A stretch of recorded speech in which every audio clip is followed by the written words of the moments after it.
Pertanyaan: bagaimanakah caranya di saat kita bekerja agar kita tetap selalu ingat kepada Allah Subhanahu wa taala?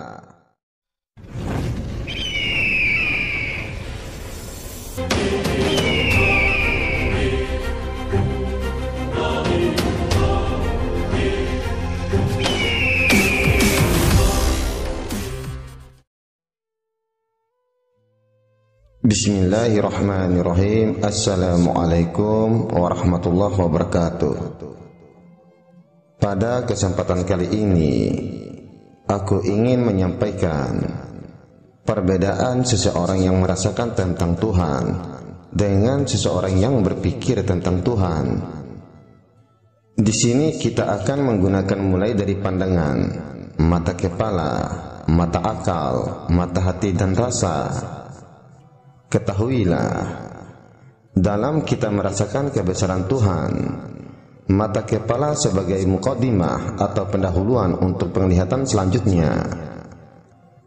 Adanya gunung, laut, sungai, dan lain-lain terlihat wujudnya dengan pandangan mata kepala. Setelah pandangan mata melihat wujudnya sesuatu, kalau mata akal kita hidup, maka akan tergerak untuk berpikir. Bila akal berpikir, artinya akal melihat. Itulah akal yang hidup, akal yang jaga. Kalau hanya mata kepala melihat, hasilnya sedikit bahkan kadang tertipu. Misalnya, melihat gunung dari kejauhan terlihat cantik, hijau, padahal setelah dekat tidak seperti itu. Apa yang dilihat oleh mata kepala, kalau akal kuat memikirkannya, maka akan mendapat ilmu. Kalau melihat benda yang hijau, akal yang lalu akan membuat kajian tentangnya.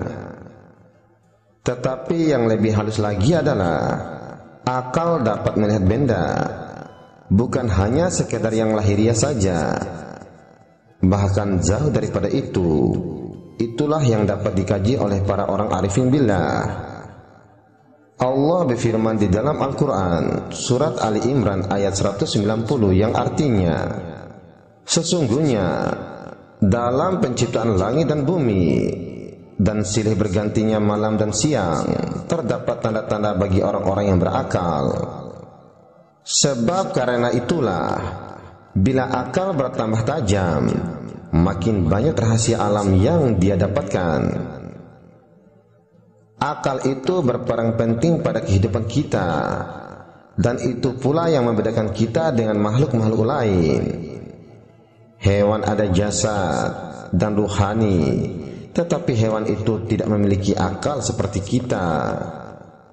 Allah berfirman di dalam Al-Quran surat Yunus ayat 100, dan tidak ada seorang pun akan beriman kecuali dengan izin Allah. Dan Allah menimpakan kemurkaan kepada orang-orang yang tidak mempergunakan akalnya. Fungsi akal adalah untuk menilai dan mempertimbangkan atau mengkaji sesuatu perkara yang dilihat, yang didengar, dan yang dirasakan. Jadi, jangan salah paham dengan akal.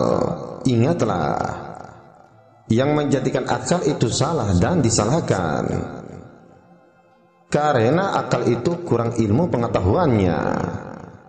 Akhirnya dikatakan oleh sebagian orang bahwa untuk mempelajari ilmu ketuhanan jangan menggunakan akal, tetapi gunakanlah nuranimu. Sesungguhnya biarpun kita mempelajari ilmu hakikat atau ilmu ketuhanan dengan menggunakan nurani, tanpa ilmu pengetahuan yang mendasar tentangnya, maka nurani pun tidak akan bisa menerimanya dan tidak akan bisa memahaminya. Jadi, akal itu membutuhkan ilmu pengetahuan untuk membantunya di dalam berpikir memahami sebuah perkara. Setelah akal dan hati sudah dipenuhi oleh ilmu pengetahuan, dia pasti akan membutuhkan ilmu rasa. Dengan adanya ilmu rasa, maka barulah ilmu pengetahuannya yang datang dari akal dan hatinya bisa lebih sempurna. Disinilah perlunya mata hati. Kalau pikiran tidak didasarkan dengan ruh atau mata hati, maka akan semakin membutakan hati. Ketahuilah olehmu ketika mata melihat, kemudian akal berpikir, mesti berasaskan ruh. Supaya makin banyak berpikir, manusia makin terasa kehebatan Tuhan, makin terlihat kehebatan ayat-ayat Tuhan. Bila kita sudah sering melakukan itu, maka secara otomatis bila mata melihat sesuatu, hasilnya akan dapat melihat kebesaran Tuhan. Setelah itu tidak perlu berpikir lagi dalam melihat kebesaran Tuhan. Cukup dengan langsung merasakannya sampai ke dalam jiwa. Itulah perangnya rasa untuk mewujudkan sesuatu yang dilihat. Pertanyaan, bagaimanakah caranya di saat kita bekerja agar kita tetap selalu ingat kepada Allah Subhanahu wa Ta'ala?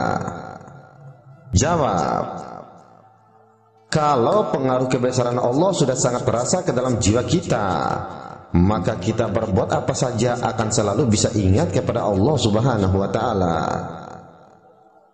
Contohnya begini, misalnya bila kita sedang makan, tiba-tiba ada harimau. Pertanyaannya adalah, apakah rasa ingin makan masih ada?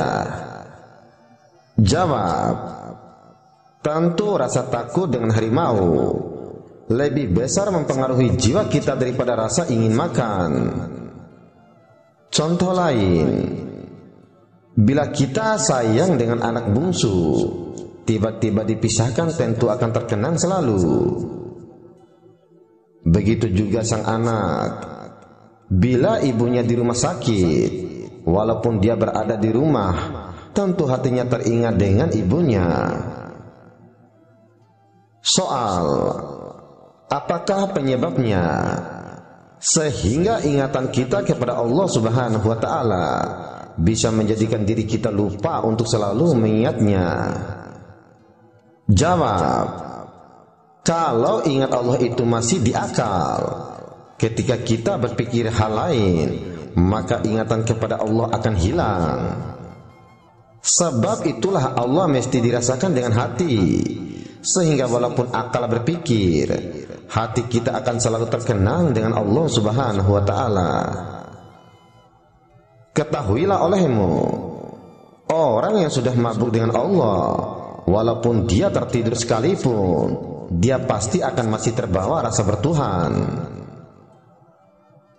Walaupun fisiknya sudah tidur, tapi ruhnya tidaklah tidur. Seperti seorang wali Allah, dalam tidurnya roh mereka akan tetap terus bertahlil dan tetap akan terus senantiasa ingat kepada Allah Subhanahu wa Ta'ala. Ingatlah, rasa itu berperan penting pada diri kita. Soal, rasa itu kerja siapa? Jawab, rasa adalah kerja ruh. Soal, bagaimanakah cara kerja rasa? Jawab, perasaannya bertukar berdasarkan apa yang dilihat. Seperti contohnya, kalau kita melihat makanan, pasti akan muncul rasa ingin memakannya. Kalau kita melihat cacing, pasti akan muncul rasa jijik.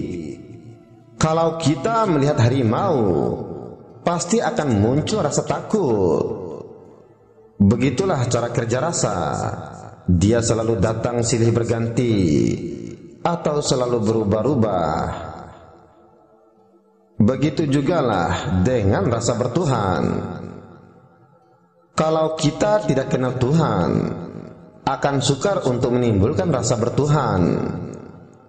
Walaupun kita memiliki sudah banyak ilmu tentang Tuhan, jika rasa tentang Tuhan itu tidak ada, maka kita juga tidak akan bisa merasakan bahwa Allah itu berkuasa.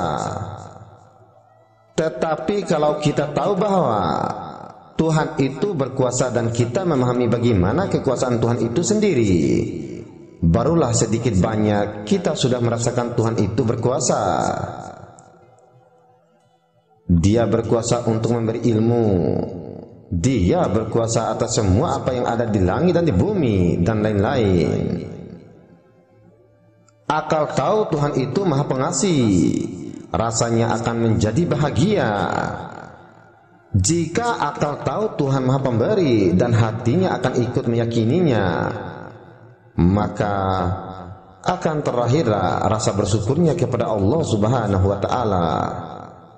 Jika akal dan hatinya tahu dan meyakini bahwa Allah selalu berada di sampingnya setiap waktu, maka akan timbul rasa tiada akan takut dengan sesuatu yang lain, karena hatinya percaya bahwa ada Allah bersamanya.